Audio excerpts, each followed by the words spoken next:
Hey everybody, Nick Espinoza, your chief security fanatic here, and today I'm asking the question, what happens when your quote-unquote secure messaging app is compromised by Russia? Now, here's what's going on. There's actually some speculation on this.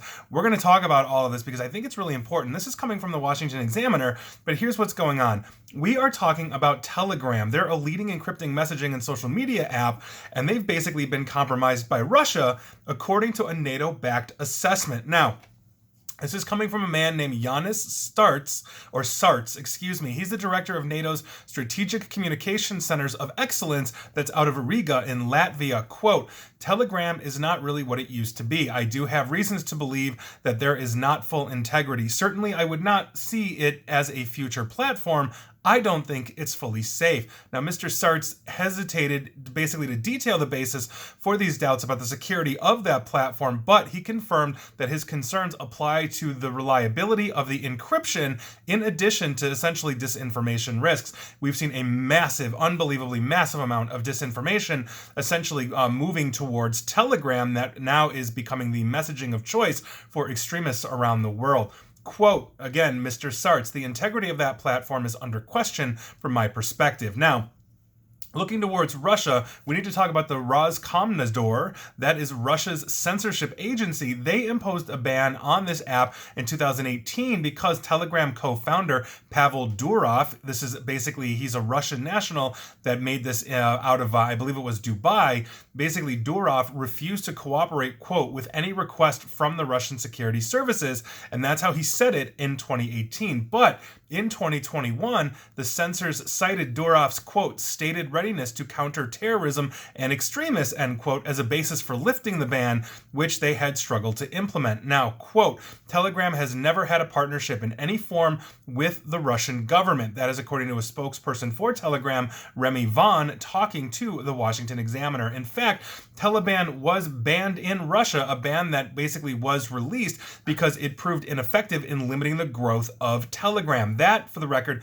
is Telegram's logic, meaning Telegram was exploding in popularity in Russia, and so as much as they wanted to ban it, they couldn't, and so they just let it go. Russia, though, I think could have easily continued to ban it, just as China has shown how easily they can ban massive platforms or censor them heavily, such as Facebook, Twitter, and Google. Now, the misgivings here seem to continue a trend of social media companies headquartered in Russia or China proving vulnerable to authoritarian security services. I literally just talked about this yesterday and 2 days ago with TikTok.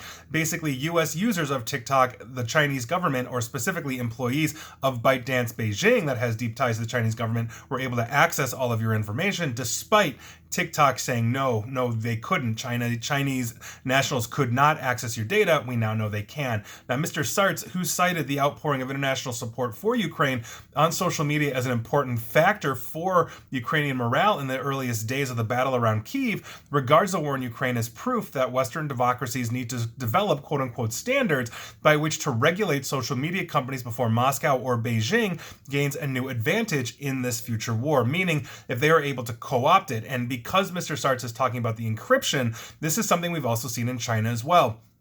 They produce essentially their standardized encryption systems that are to go on all devices, appliances, etc., and this is intentionally weakened, specifically in a way that allows Chinese intelligence to gain access into these devices. It's the same for Russian intelligence as well. And so Telegram essentially, and I remember back in 2018 doing a video on this saying, well, that's really actually interesting, especially when it got lifted a couple of years later. We have a bit of a problem here, meaning we can't really rely on Telegram to say that it's secure. Now, that said, we are seeing a massive amount of disinformation being shared all across Telegram outside of the weaknesses. There, we have no doubt that there's Russian intelligence and other foreign intelligence agencies, I should say, in and using Telegram to continue to push that. Russia's Internet Research Agency, for example, which was prolific on Facebook during the 2016 election, we now know is basically in Telegram. They're using Telegram to continue spreading a lot of that. A lot of people left, especially on the right, that believe Facebook was censoring them, or they left Twitter for the same reason, and they all moved to Telegram, which obviously makes it harder for government agencies to look at and coordinate or understand the coordination when we have things like the Charlottesville, Unite the Right rally that ended up in deaths and chaos, January 6th, et cetera, et cetera. And so that's obviously a huge problem. Now, I've personally never been a fan of Telegram. I don't use it. For my secure communications, I use Signal. They've been usually known good, and they really haven't had a problem in the years and years and years they've been around. So I'm still a Signal fan. But that said, if you use Telegram, understand what you think is private may not be. And this wouldn't be the first time that we've seen this. WhatsApp, that was purchased by Facebook and became a Facebook property. I've done literal videos on this where essentially Facebook, even though they say it's end-to-end encrypted, their intelligence, their AIs are scanning those messages as they're leaving phones or being received on phones. And so WhatsApp is not nearly as secure or as private as Facebook claims. Telegram apparently now, thanks to an analysis by NATO, is in that camp. So heads up, Telegram users, if you think you're secure, you're probably not. And please like, share, follow me here on Facebook and Twitter at NickAESP. And please feel free to subscribe to me at YouTube as well. And as always, stay safe, stay online, and please attempt to stay private. Thanks, everyone.